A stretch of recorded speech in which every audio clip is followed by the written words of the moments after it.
이사야서 네 번째 강의 시간이죠.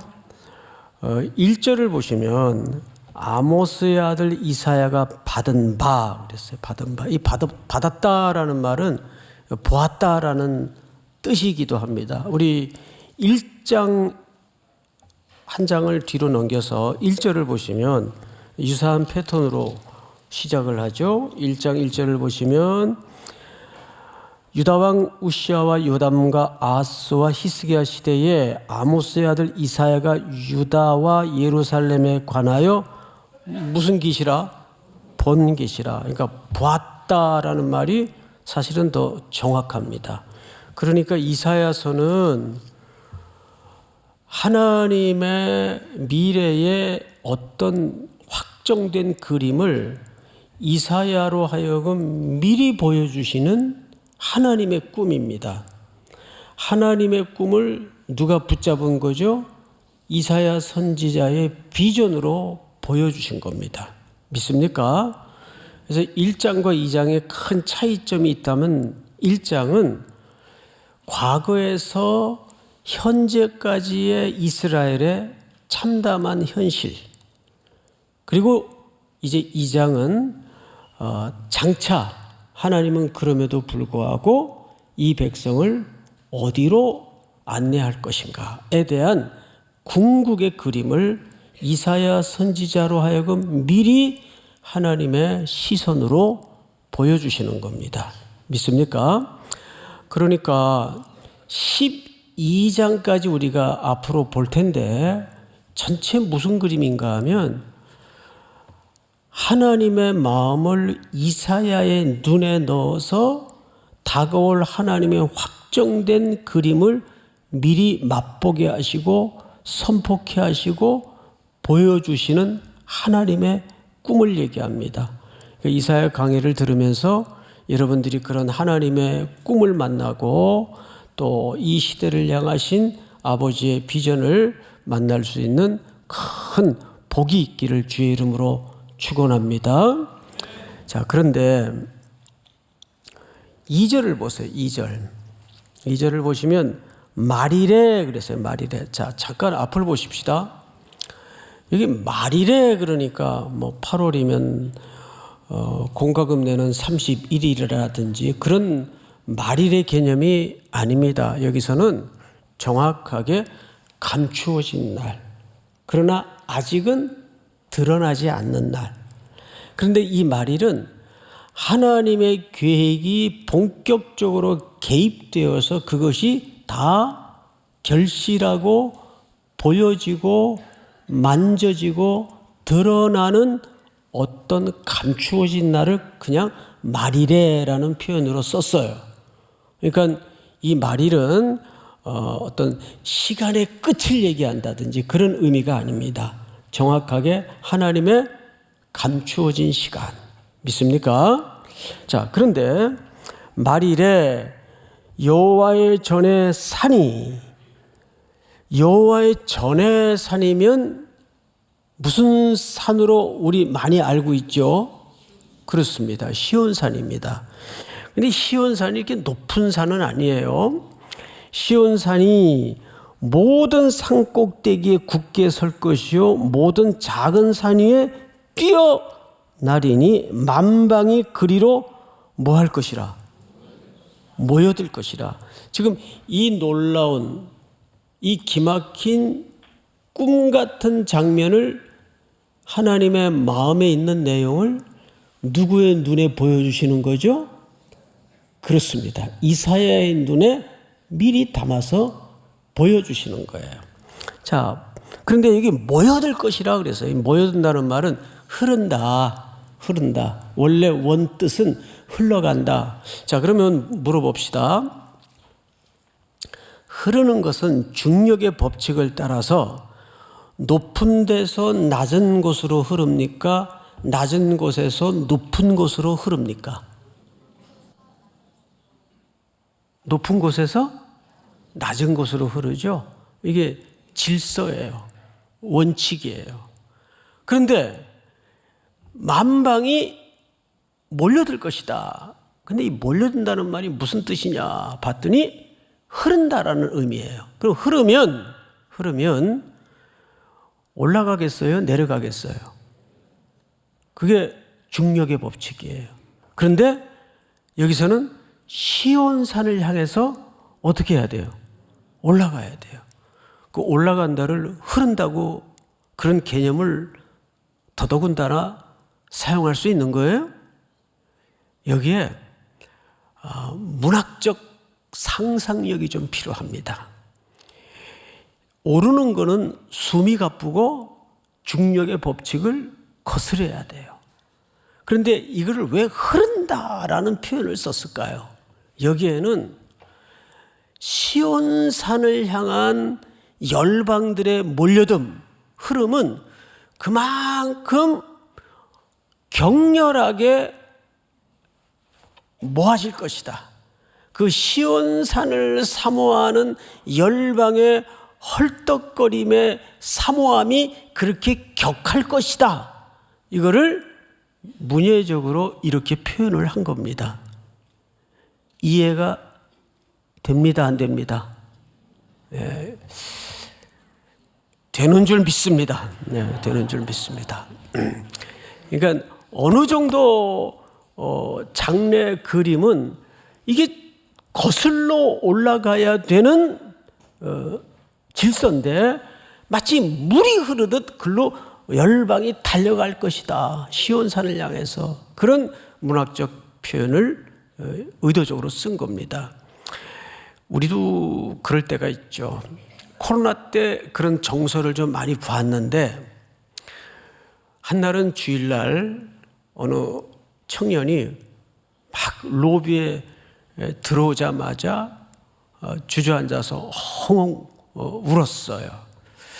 그래서 모두들 깜짝 놀라서 교육자들도 깜짝 놀래고 주변 분들도 깜짝 놀라서 무슨 일이 있었냐고 오다가 무슨 일을 겪었냐고 막 다급해서 물었더니 알고 보니까 자기 오늘 6개월 만에 예배당을 왔는데 갖고 있는 직업의 특성상 손바닥만한 폰으로 예배를 사모하면서 드리다가 문득 너무 예배 함께 드리던 그 교회를 가고 싶더래요. 그래서 그냥 모든 거 다 아무것도 생각 안 하고 그냥 무조건 왔대요.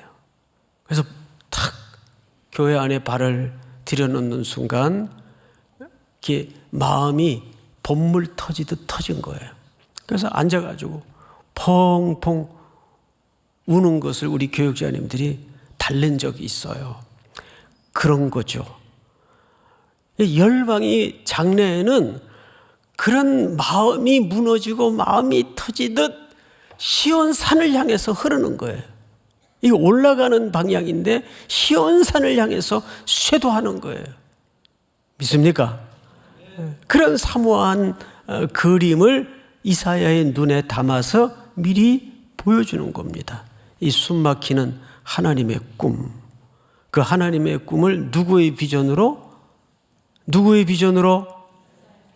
무슨 이사야의 비전이에요? 여러분들의 비전으로 해야죠. 아이 참나. 이럴 때 허무하다 그래요. 시큰 얘기를 했는데 여러분들의 비전으로 삼는 복이 있기를 바랍니다. 이사야의 비전이 아니고 믿습니까? 자, 그런데 다시 성경을 보십시다. 3절 많은 백성이 가며 이르기를 오라 우리가 여호와의 산에 오르며 야곱의 하나님의 전에 오르자. 자, 하나님 앞에 무슨 수식어가 있나요? 야곱의 하나님. 야곱의 하나님이라는 걸로 봐서 이 소리는 이방인들이 하는 소리일까요? 이스라엘 백성들 자체가 하는 소리일까요? 이방인들이 하는 소리입니다. 여러분, 우리가 대한민국 백성이 이런 표현 안 하잖아요. 예? 그 표현은 이방인들이 하는 거 아니에요? 예? 내가 삼척동자도 생긴 거 보면 대한민국 사람인데 대한민국 백성이 그래요?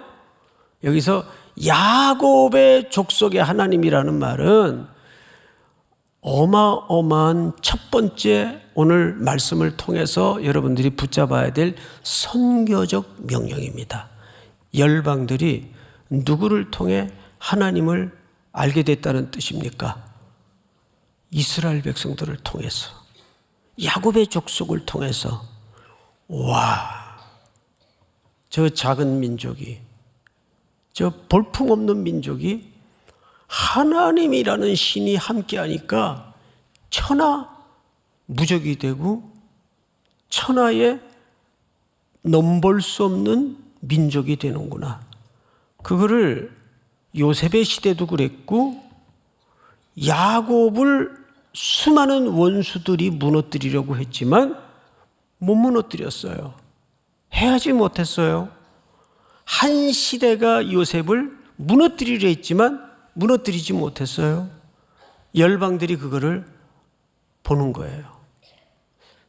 도대체 저들이 모시는 신, 저들이 섬기는 신은 뭘까? 그들이 서로 부족하더라도 열방이 그들을 군박하고 괴롭혔던 민족들이 누구를 경험하고 누구를 배우는 겁니까? 하나님을 경험하고 하나님을 배우는 거예요. 그래서 그들이 여기 하나님 앞에 그냥 하나님이라고 말하지 않고 야곱의 하나님의 전에 이르자. 그러면 이 속에서 무슨 선교적 명령을 우리가 붙잡을 수 있는 거예요? 여러분들을 통해서 이 열방의 이방의 모든 하나님을 알지 못했던 백성들이 누구를 배우도록 해야 될까요? 예, 하나님을 경험하고 하나님을 배우도록 해야 되는 선교적 명령이 담아진 표현이 야곱의 하나님. 저들의 하나님은 도대체 어떤 분일까? 신기하다, 신비스럽다. 저 사람 분명히 재벌도 아니고 부자도 아니고 그저 내가 볼 때는 근근히 살아가는 분인데 그 어떤 재물의 가치도 세상의 지위로도 환치시킬 수 없는 저 신비한 미소, 신비한 든든함, 신비한 기운은 뭘까? 하나님 모르는 사람들이 여러분들을 통해서 그렇게 누구를 배워야 돼요? 하나님을 배워야 돼요. 그래서 야곱의 하나님이에요. 믿습니까? 그 야곱은 완성된 야곱이 비록 아니에요. 완성된 야곱이 아니지만 그가 모시는 어떤 분이 절대자가 어떻게 이끌어 가시고 어떻게 만들어 가시는가를 열방으로 하여금 보게 하는 겁니다. 이게 무슨 명령이라고요? 이 선교적 명령이에요.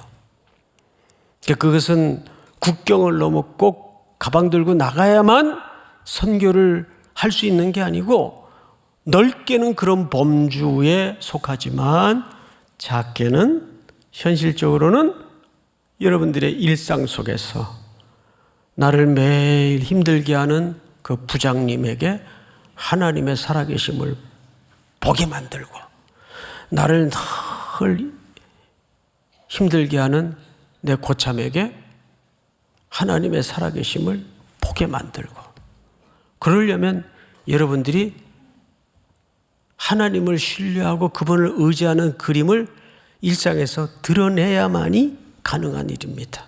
믿습니까? 자, 그런 선교적 언어예요. 자, 야곱의 하나님의 전에 이르자. 그가 그의 길을 우리에게 가르칠 것이라. 내가 원하는, 내가 가고자 하는, 내가 하고자 하는 길을 가르칩니까? 그분의 길을 가르칩니까? 그분의 길을 가르치는 거. 하나님의 길이 어떤 길인지를 우리가 배우자. 저 이스라엘 백성들이 걸어가던 살아냈던 그 하나님이 그들에게 인도하시고 가르쳐 주신 그 길을 우리도 여호와의 산에 올라서 배우자. 그런데 그 산에서 뭘로 배울까요? 3절 하반절을 보시면 이렇게 돼 있어요. 우리가 그 길로 행하리라 삶의 결단도 있죠. 이는 율법이 시온에서부터 나올 것이요 여호와의 말씀이 예루살렘에서부터 나올 것이니라. 할렐루야.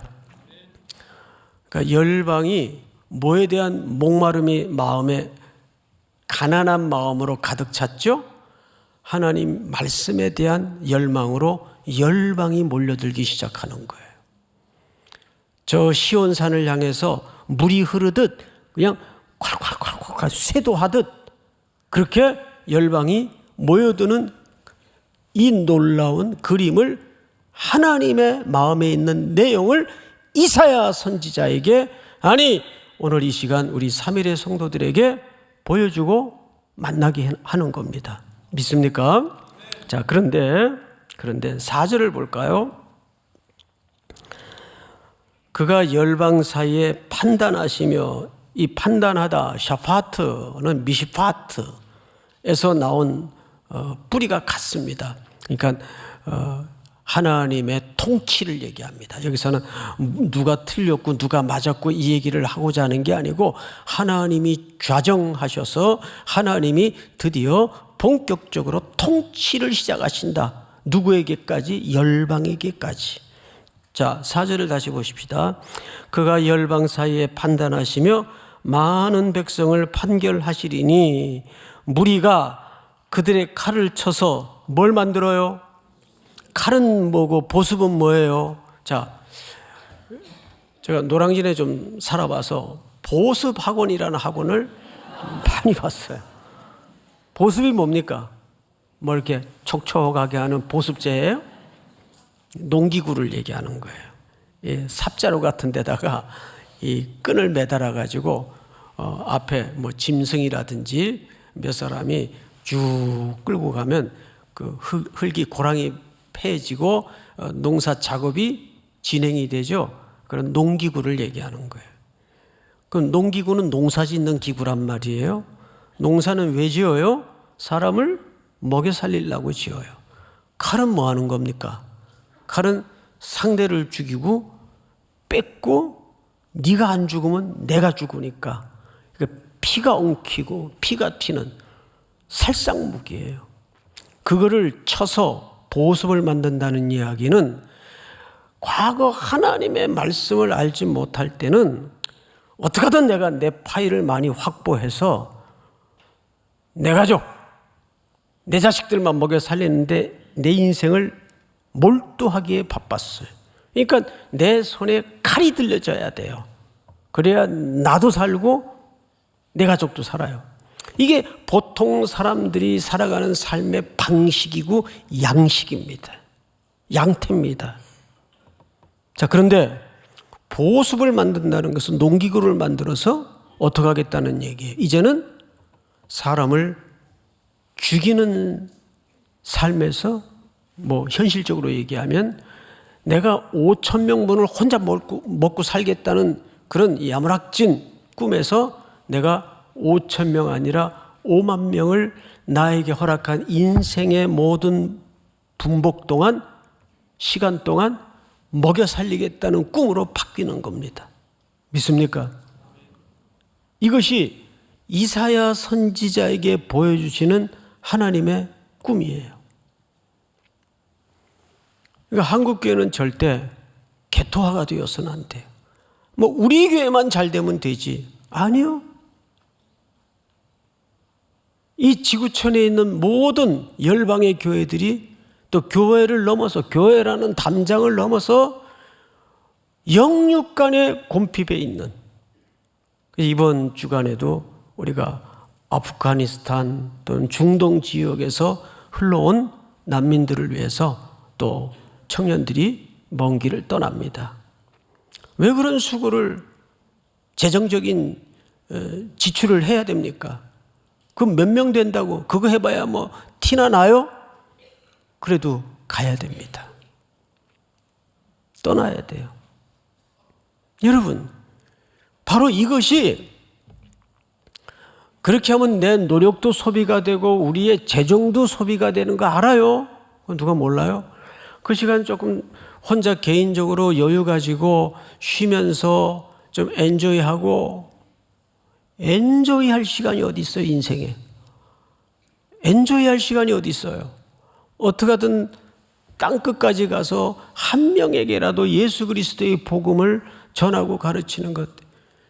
지난 주간에 말씀을 드렸지만 바라나시에 가서 우리 20대 초반의 어린 청년들이 23살짜리도 따라갔어요. 가가지고 자기도 무서워요.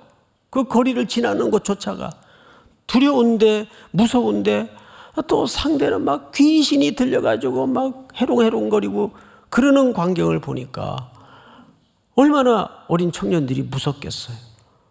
그런데도 하나님의 역사하니까 귀신이 쫓겨나고 정신 나간 사람들이 제정신으로 돌아오고, 그 세미나 하느라고 몰려드는 목회자라는 분들이 신학을 제대로 한 사람들이 없어요. 그런데도 전부 한 교회식을 구역을 맡아서 다 표정들이 어두워요. 두려우니까. 이거 목숨 걸고 하는 거거든. 그분들도 그렇고 우리도 그렇고. 그런데도 가야 되는 이유는 칼을 쳐서 보습을 만들어 먹여 살려야 되기 때문에. 거기서 끝나는 게 아니에요. 4절 하반절에 보면 이렇게 되어 있습니다.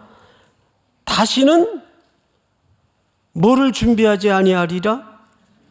전쟁을 연습한다는 말은 상대를 죽이겠다는 의지가 담아진 반복되는 행동을 얘기합니다. 그 의지도 내려놓겠다. 뭐 단순히 정치권이나 군사적으로 표현하는 무장해제가 아닙니다. 여러분, 이 땅의 평화는 힘으로 유지되는 평화입니다. 로마의 평화는 팍스 로마나라는 말 들어보셨죠? 이 로마의 평화는 힘으로 눌러서 힘으로 유지하는 평화였어요.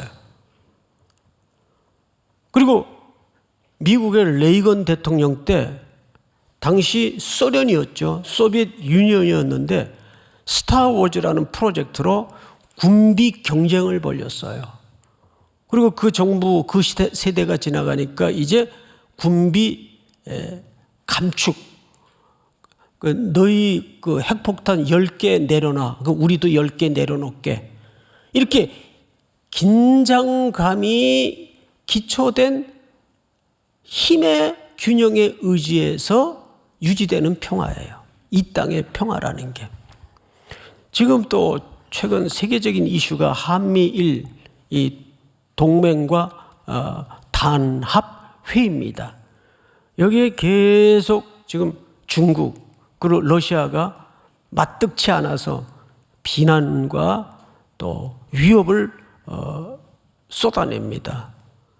그러면 이 조그마한 반도의 나라 우리 한국 사람들은 가슴이 콩닥콩닥해요. 이것도 무슨 일 벌어지는 거 아닌가? 뭐 정치권에서는 신냉전 시대가 다시 도래하는 거 아닌가? 여러분, 그게 들리니 안 들을 수는 없지만 그런 논평과 분석과 해석에 너무 귀 기울이지 마세요. 우리는 오늘 이 말씀을 통해 만나는 것처럼 누구의 비전을 집중해야 될까요? 하나님의 꿈, 이사야의 비전, 시온산의 비전에 집중해야 됩니다. 믿습니까?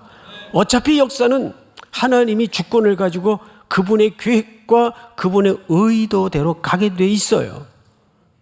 저는 그것이 가장 완전한 하나님의 미래요, 우리의 미래라고 믿습니다. 네. 그러니까 거기 세상에서 쏟아내는 정보와 분석과 지표에 너무 일희일비하지 마세요.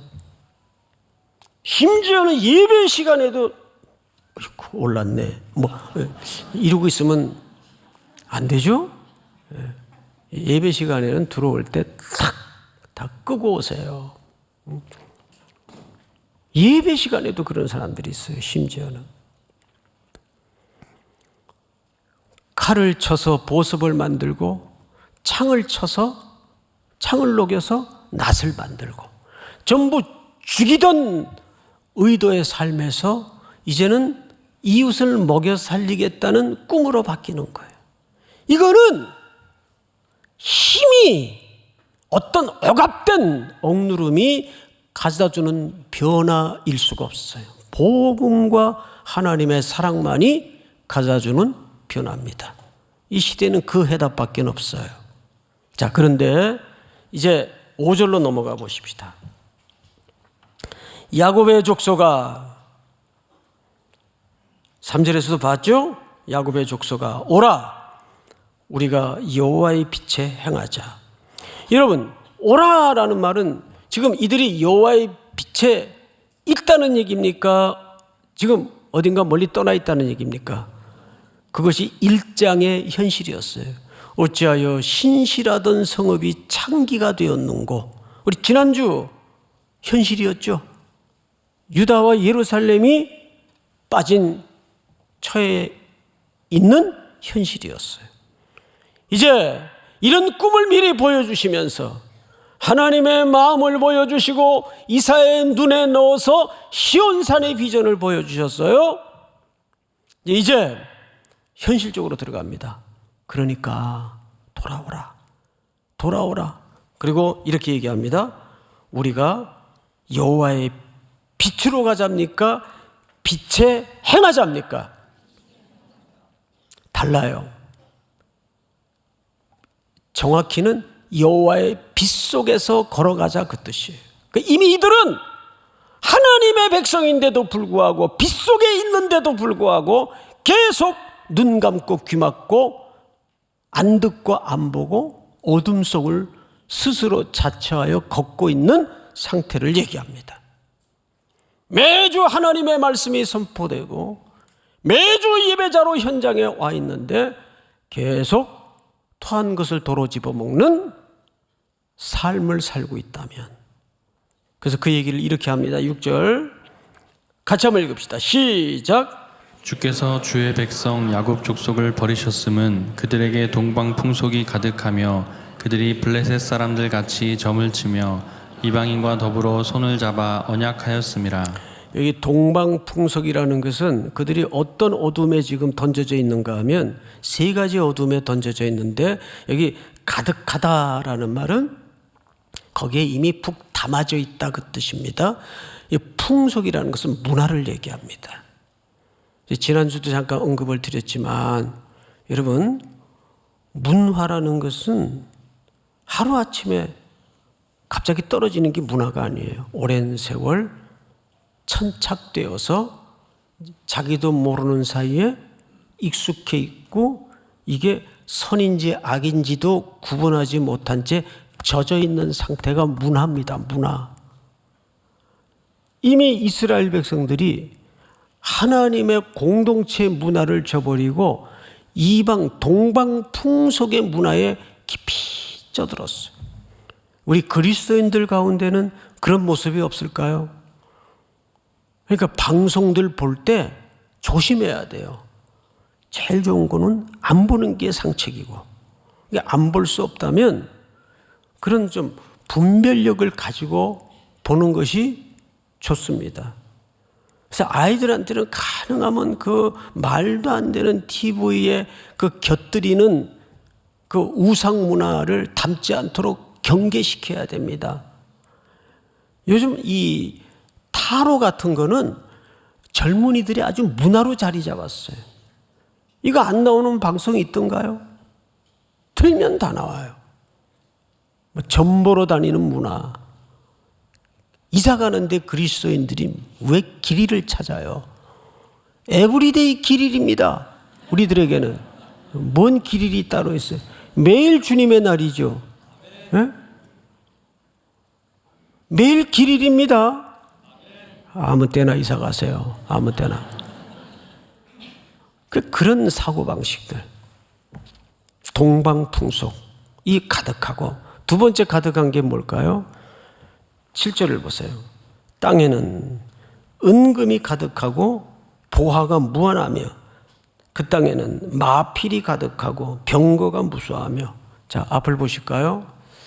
신명기서에 보면 너희가 가나안 땅에 들어가서 왕을 요구하는 일이 일어날 것이다. 여러분들은 다 뭐 같은 제사장들입니까? 그렇죠. 그때 세 가지를 금해라. 조심시켰어요. 첫째는 아내를 많이 두지 말 것. 두 번째는 은금을 많이 두지 말 것. 세 번째는 병마를 많이 두지 말 것. 이거 솔로몬 때 다 깨집니다. 그러니까 이상하게 솔로몬하고는 사이가 좋아질 수가 없어요.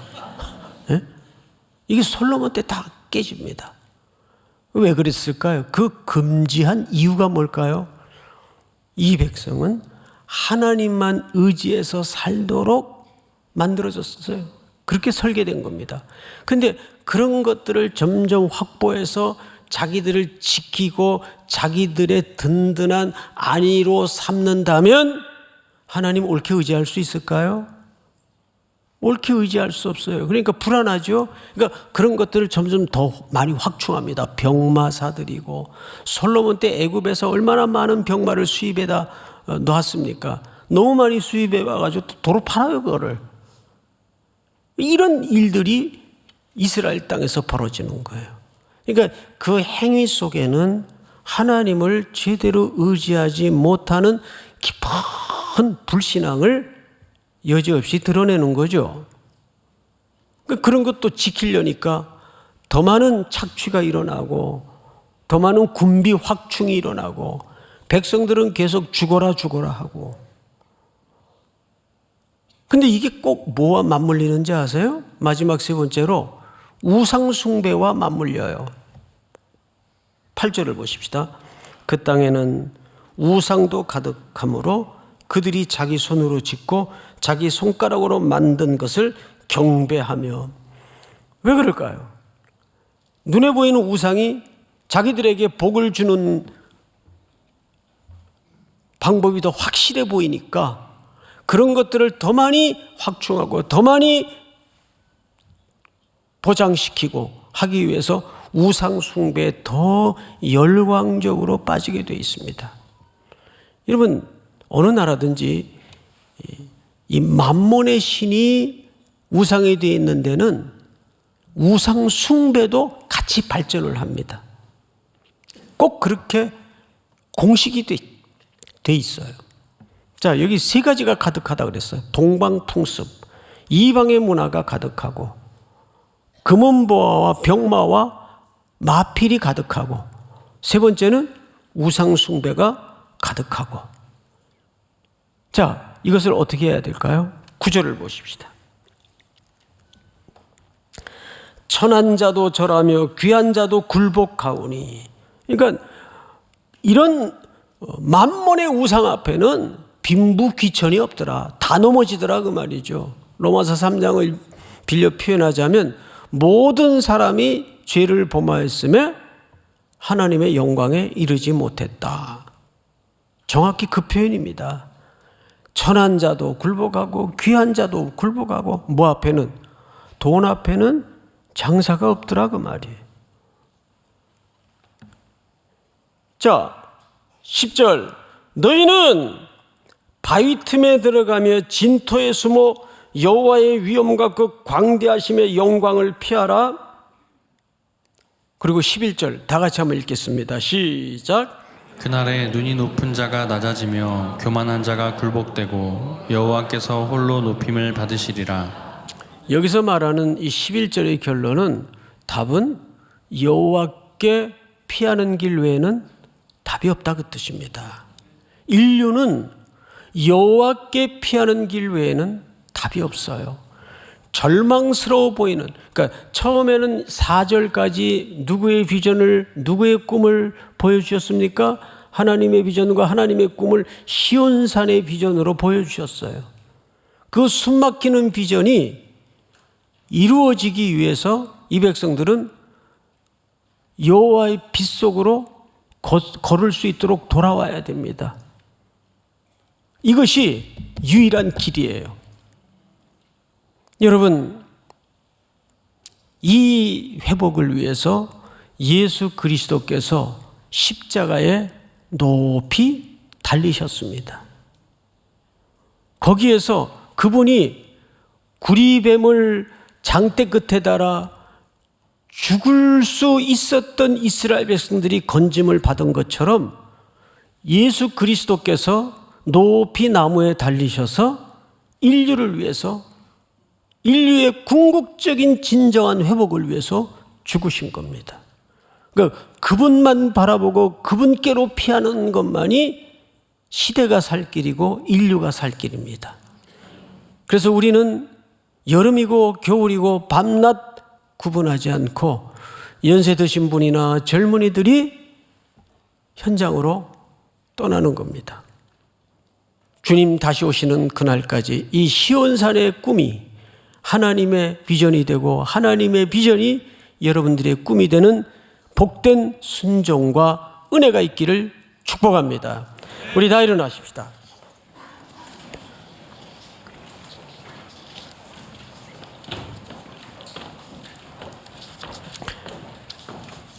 우리 찬양합시다. 원하고 바라고 기도해.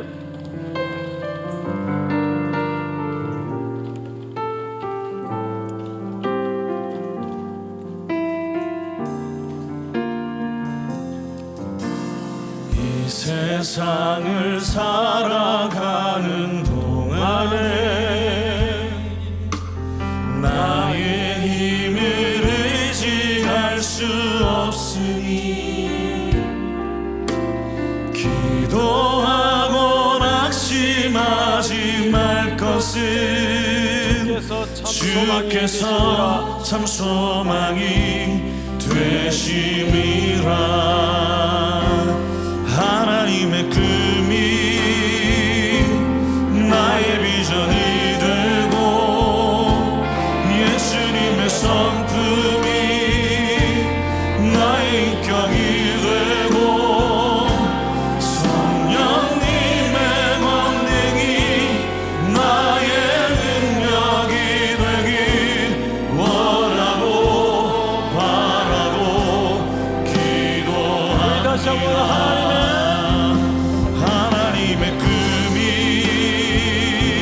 나의 비전이 되고 예수님의 성품이 나의 인격이 되고 성령님의 권능이 나의 능력이 되길 원하고 바라고 우리 다시 한번 후렴합니다. 하나님의 꿈이 나의 비전이 되고 예수님의 성품이 나의 인격이 되고 성령님의 권능이 나의 능력이 되길 원하고 바라고 기도합니다. 하나님 아버지, 오늘도 말씀을 통해서 하나님의 꿈을 우리의 마음속에 보여주심을 감사합니다. 이 숨막히는 하나님의 비전 앞에 우리의 남은 시간들이 눈 열어지게 하시고 우리의 삶에 처절한 헌신과 결단이 있도록 이끌어 주시옵소서. 지금은 우리 구주 예수 그리스도의 은혜와 하나님 우리 아버지의 사랑과 성령님의 교통하심이 오늘 머리 숙여 경배를 드리는 사랑하고 사랑하는 귀한 3일의 성도들, 해외, 국내, 멀리 출타 있는 가족들, 복중의 생명까지 영원토록 함께 있을지어다. 아멘.